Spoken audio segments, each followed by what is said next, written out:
Une initiative soutenue par la France pour relancer sa filière nucléaire.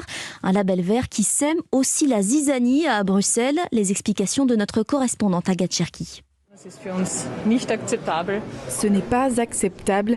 C'est la colère de la ministre autrichienne de l'énergie et du climat, prête à traîner la Commission européenne en justice, car l'Autriche refuse de voir le gaz et le nucléaire ajoutés à la liste des activités que l'Union européenne juge vertes et donc dignes de recevoir le soutien d'investisseurs privés. Cette décision, elle fait aussi bondir le Luxembourg, le Danemark ou encore le Portugal. Elle sème la discorde au sein même de la Commission européenne et surtout au sein du Parlement européen qui pourrait faire obstruction à la proposition. Pire, la Commission s'attire les foudres des experts, des ONG, des industriels et des investisseurs qu'elle sollicite depuis 3 ans. Parmi eux, Sébastien Gaudino, membre de l'organisation WWF.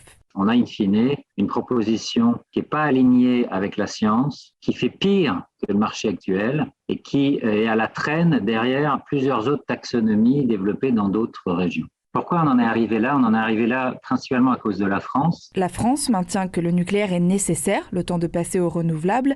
Elle se retrouve dans une position d'autant plus délicate qu'elle a pris la présidence du Conseil de l'UE avec l'objectif de faire de l'Europe une championne du climat. Agathe Cherki, correspondante d'Europe 1 à Bruxelles.